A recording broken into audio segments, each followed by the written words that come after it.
You only have to watch Oprah's weight go up and down like a yo-yo and Lindsay Lohan wearing down the path to and from rehab to know that change is hard.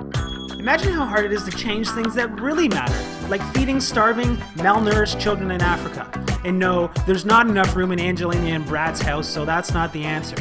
As it turns out, you'll find the answer to creating change in the world at the circus. Under the big top and shining lights are the elephants and the people who ride those elephants. Really? Yes. Let me explain. The elephant is what the Heath brothers would call the overpowering emotional element to decision making. It almost always wins and almost always looks for the quick payoff. But it also provides the energy to get the job done. The rider is the logical decision maker who takes care of all of the analysis and thinks about the long term. It usually plays second fiddle, no matter how much we want to believe that we're logical beings. In this incredible book, you'll learn how to direct the rider by number 1, finding the bright spots, number 2, scripting the critical moves, and number 3, pointing to the destination. You'll learn how to motivate the elephant by number 1, finding the feeling, number 2, shrinking the change, and number 3, growing your people. You'll learn how to provide clear direction by number 1, tweaking the environment, number 2, building habits, and number 3, rallying the herd. Sure, just like our talk show hosts and former child stars gone wild, change comes in all shapes and sizes. But one thing is constant: you need to change behavior. This book will show you how. Buckle your seatbelts, it's time to turn the big ideas and switch into action. Directing the rider. Number 1, finding the bright spots. When you're directing the rider, the first thing you want to be aware of is finding the bright spots. In 1990, Jerry Sternin arrived in Vietnam working for Save the Children. The problem? Rampant malnutrition. Like any situation like this, there was the conventional wisdom. This conventional wisdom said that the malnutrition was the result of poor sanitation, poverty, and lack of clean drinking water. On top of all of that, the rural people didn't seem to know anything about nutrition. If those are the problems, that's what we should fix, right? Wrong. That's because they were looking at averages. What they found when they analyzed the situation a little bit deeper was that some of the children were actually very well nourished. Jerry and his team figured that if there were some bright spots, children who were healthy against the odds, that every kid should be able to be healthy. They just had to find out why. So they went to the families who seemed to have the healthy children and started poking around. What they found was amazing. The parents of the healthy children were feeding them 4 times a day instead of 2 times a day, even though they used the same amount of food as the unhealthy children. The problem with feeding malnourished children 2 times a day is that it's more food than they can process at one time. Another thing that they found was that the healthy children were getting more protein in their diet from the crab and shrimp from the rice paddies, even though they weren't deemed fit for children's food.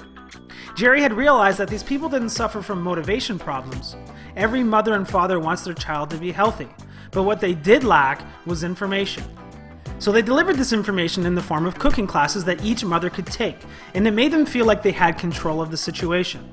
All of a sudden, the challenge isn't overwhelming anymore, and they actually produced the results they were looking for. Amazing.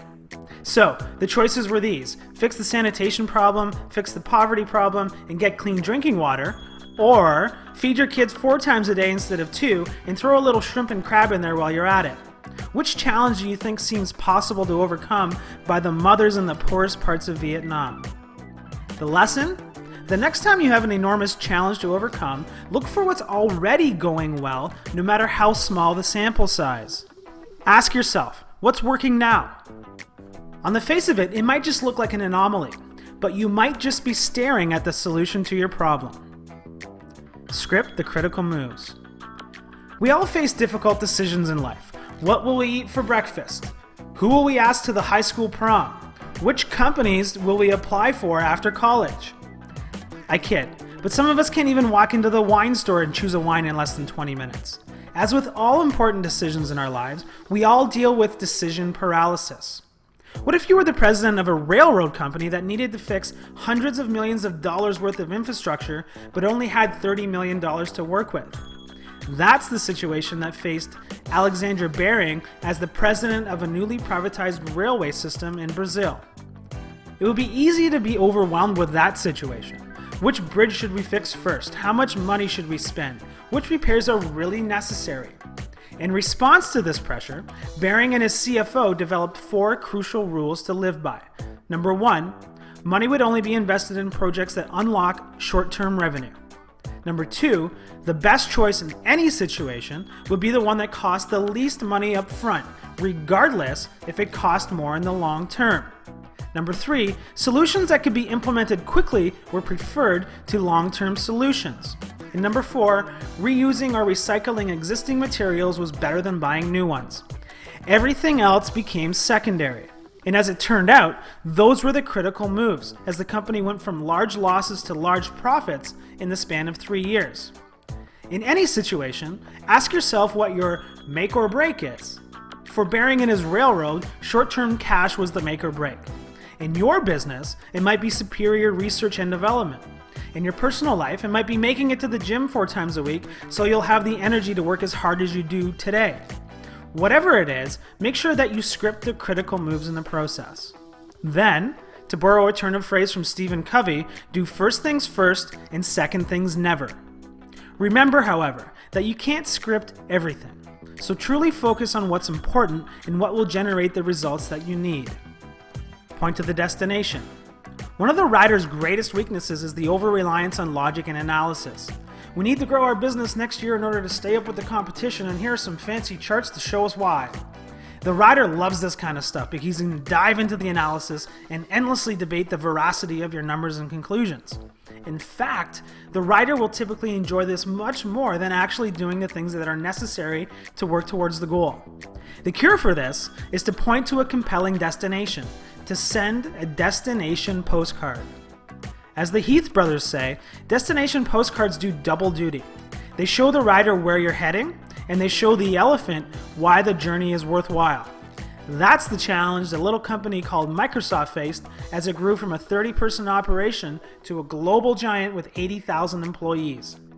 Over 30 years ago, Bill Gates started a computer company that could have easily set realistic financial targets for their employees. Practical, short-term goals seemed like the most logical thing to do. But Bill wasn't satisfied with merely growing his company. He literally wanted to change the world. His dream was to have a computer on every desk and in every home. At the time he uttered those words, that was a pipe dream, but it spoke very clearly to both the rider and the elephant. To the rider, it told him that their job was not done until they had literally put a computer on every desk and in every home. For the elephant, this would actually change the way the world operates, which is to say that this is a worthwhile journey. So the next time you're deciding to create change, both large and small, make sure that you send a destination postcard that sends a message about where you're going, and make sure the destination is an attractive one. Motivate the elephant. Finding the feeling. Ask John Cutter how he thinks most people view change, and he'd give you the formula of analyze, think, change. We analyze the situation, we think about how to change it, and then we make the change happen. However, as Cotter would also tell you, that's not how change happens. The problem with this formula is that it forgets one important fact, that with change comes uncertainty. The elephant does not like uncertainty, and analytical arguments are not going to get them into action. That's the problem that Pan Omidyar faced as she tried to help teenagers with cancer take the actions necessary to keep themselves healthy. When teenage cancer patients leave the hospital, they're comforted by the fact that the worst is most likely over. They've been through hell and back with brutal chemotherapy and come home sapped of all energy and little hair left on their heads. Once they're home, the things that they need to do in order to keep themselves healthy are fairly simple. Report any symptoms as they feel them, and take the medication as prescribed. But many teenagers simply wouldn't comply, because the medicine would make them sick, give them skin breakouts, and many other nasty things. In other words, these kids were not getting the message. They knew the consequences of their actions, but they still would not take the medication. Hope Lab, the company founded by Pam, created a video game called Remission, where the teens would literally zap tumor cells through the bloodstream. In between levels, they would watch a briefing video that would further provide information about chemotherapy and recovery. The teens who played this game, even if they only played a couple of levels, doubled their odds of surviving cancer. Simply incredible. What Pam and her team had discovered was that by bringing feelings into the equation, that they could change the results drastically. These kids now took on the identity of cancer killers and literally transformed the way they viewed their medication regimen. As it turns out, the formula for change isn't analyze, think, change. It's see, feel, change. Shrink the change. We all know that change is hard. Quite often, the hardest part of change is taking the first step. It's getting into the car to go to the gym that's the hard part, not the grueling 60-minute workout when you get there. It's putting the pen on paper and starting to write that's the hard part, not the 100 pages of prose that come flowing out afterwards. That's a nice concept to think about, you might be thinking, but what if I need to use that for something practical? Well, what if you were running a car wash, for instance? Funny you should ask. A car wash ran a promotion with loyalty cards. Get your car washed, get a stamp. Come 8 times, get a free car wash.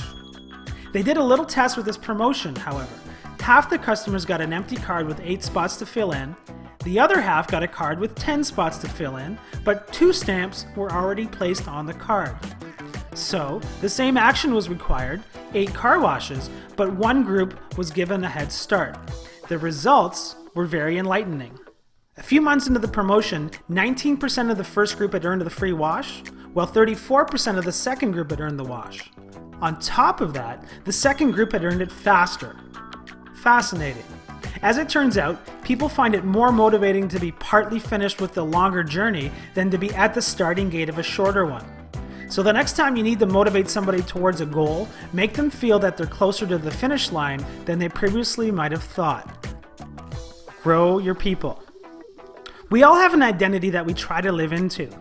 Some people self-identify with political parties, others with noble causes. Some people self-identify with a certain style of music, others with different periods of art. Whatever your identity, you've been spending your entire lifetime building it up, one experience at a time. As we literally become our identities that we create for ourselves, it's no surprise that this identity has a huge impact on how we make decisions.